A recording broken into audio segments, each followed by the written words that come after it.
Hello again, everyone. So today I'm doing what I do more than anything else, really, which is photojournalistic editing. Now, most of the time, obviously, with photojournalism, it is about representing a scene as accurately as possible to lend context and understanding to a story that someone else has written or you yourself has written.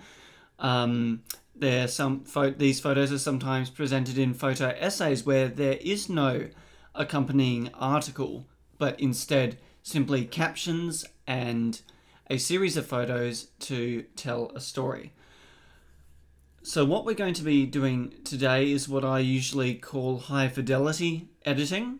We are using raw files. It's not a requirement of photojournalism that you just shoot JPEGs and keep an unedited JPEG file, because at the end of the day, cameras don't capture what the human eye sees. They capture a scene in whatever way the camera manufacturer has coded the camera to interpret a scene as. So most cameras, well, I believe all cameras, you'll have to check me on that, but it's a fair bet that all camera manufacturers encode color, for example, differently to each other. I've always used Nikon because my family has always used Nikon, and I've always preferred the way Nikon codes for color. It's color coding. So what I'll be doing as an approach to high fidelity editing is finding a way to pull out details and colors that I believe were there in the scene most accurately. So these photos are from a visit that I did to CASPA, which is an organisation in Australia that works with young people, helping to give them a chance at employment and further education. So this is some of the work that I most enjoy doing. This was actually volunteer work. This is not paid for any organisation, so I'm not pushing anything that way. I'm just plugging CASPA a little bit because they do good work, and that's why I've chosen them as the organisation that I'm deriving the story from that I'll be using in this short video. Maybe short video. We'll see how long we go. I tend to ramble. So we'll just find a photo that I think has photojournalistic merit. Unfortunately, these ones, forget about those. That I just got excited by the fish. I haven't had fish for a while, so I thought I'd take some photos of fish. So as far as photojournalistic merit goes, it's a photo that I believe conveys the most about a story most efficiently. So if you can gain an understanding of a whole story from a single image, or at least an effective understanding of a story from a single image, so a partial understanding that nonetheless represents a really important part of the story. Some of these photos are rather posed, but they can still represent a genuine part of the story because it's about cooperation. But I'm going on a bit of a tangent there. I'm talking more about the discipline than the actual editing at the moment. Let's just choose this photo because it's just one that I like. So this, unfortunately, I don't actually know the name of the woman in this photo, but she is involved with the organisation helping to run the Tuck Shop Cafe.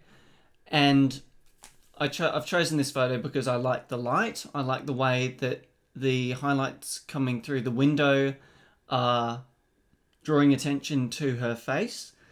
I like the depth of field. It's again drawing attention to the salient subject of the image, which is her. I like to think that the out of focus parts of this image give you important context, but they don't distract you from the main subject of the image. The story I want to tell with this image is that this is a hardworking organisation, as indicated by the documents and computer in front of the woman, and the general busyness of the scene. So you can see there's a lot of stuff on the desk, and there's a person walking around in the background quite quickly, moving around the corner. She is, drinking some coffee while working, so very much on the go, as it were. So, to begin the actual edit, how I go about high fidelity editing is making sure that some really basic details are where they should be, are of the correct quality or quantity in terms of numbers, quantity in terms of numbers for saturation and white balance, and so on. So to start with, I think that this image is a bit oversaturated. That's because the camera, as I've explained in previous tutorials, Lightroom interprets what the camera has shot as being a high saturation that is really ideal. I'm not sure why it does that, but yeah, it can be frustrating. And I'm actually going to take it down a little bit below 0, because some of the other edits that I do to the photo will bring up the saturation. So I'm just dropping it a little bit to compensate for that. The first thing that I'll do that will increase the saturation, but I think will make the photo just look more accurate, is to increase the contrast just a little bit. Because at the end of the day, this is a lowish light. It's a high contrast scene, so there's some very low light parts of the image and some extreme highlights in the image. The extreme highlights obviously being in the window, and the extreme darks, the low light, being the shadows below the chair on the bottom left and the woman in the yellow tops, black pants walking around. So we want to make sure that we aren't pulling out too much detail that you wouldn't really be able to see much of with the naked eye in either the highlights or the pants, the darks.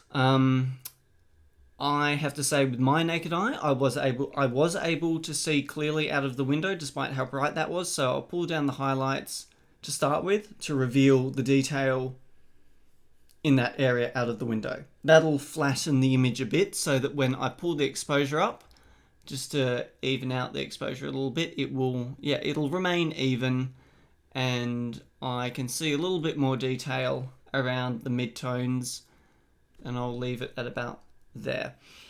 Now I'll have a look at the levels. I don't want to play with many of these sliders here, because I think that will move it away from where I was seeing it with my eye. So I'll put that anchor in the middle part of the darks, and I'll put another anchor in the low part of the midtones, around about where I can see a little bit of a dip just before the absolute middle of the histogram there. So I'll put that there, and then I'll pull that up to flex it a little bit, to flex that line so that I gain a little bit more contrast, because as I shift that midpoint sort of area up, that lower part of the midtones part up, it'll flex the darks down a little bit and add to the contrast. As I'm doing that, you can see it is affecting the saturation in the skin tones, where the midtones and highlights are. So I'm going to try and use this carefully and not add too much. And I'll probably drop the saturation again a little bit, because I don't like how saturated the image is becoming there. And I might pull the darks down a little bit as well. And pulling down the darks will do a similar thing to what pulling up the highlights does. It'll add saturation a little bit. Most of the saturation that I'm seeing there that I don't like is in the yellows, which is a common thing for me. I don't like yellow in my images. I think it just makes it look a little bit dirty in terms of color. You might have a different preference, but that's just me, and I don't think the scene was that yellowish. And we are trying to do a high fidelity edit, so one that accurately represents what the average human eye is seeing in the image. Next, I am probably going to Have another look at the white balance, because I think it is just a tad warm. Generally, daylight, the white balance for daylight is 5200, and the camera was capturing it just above that, so I'm just going to shift it back to around 5200 just to bring it close to where I think it should be for daylight.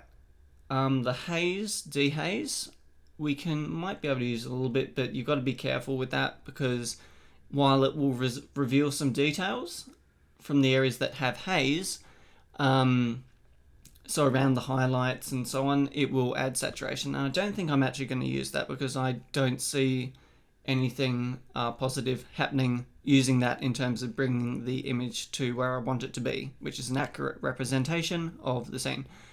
Down here I can see that there's quite a lot of color noise in the image, but we're going to leave it alone for now, because I will put this image in Topaz Denoise AI to do the denoising. So I'll leave that alone for now.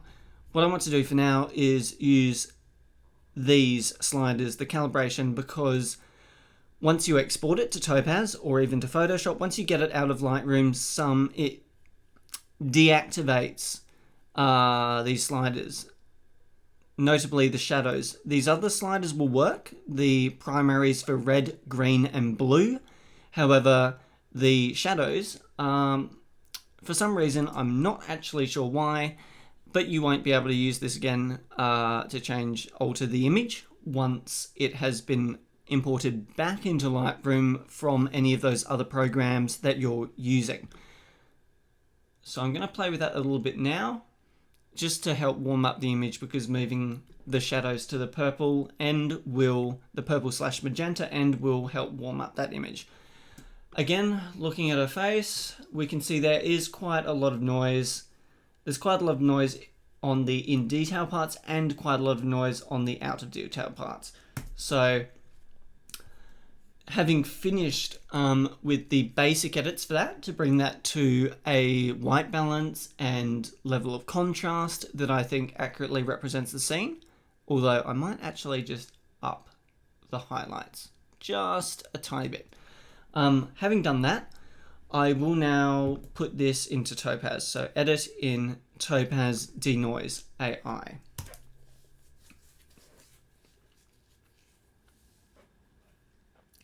And we'll just wait.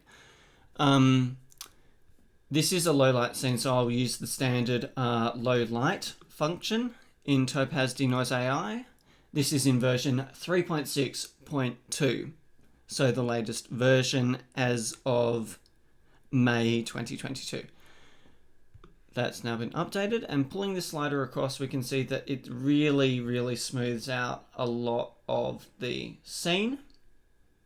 Let that update. So that cleans it up really, really nicely. And I just want to make sure that I'm getting rid of that color noise that I talked about earlier, which you could see when I zoomed in on the box to the bottom right, which was over here. There's a bit of speckles and so on there. Once that's updated, you can see that that goes really nice and clear. Moving that around, you can see that noise appears again. So we'll just zoom in a little bit more to make that obvious what's happening. There we go.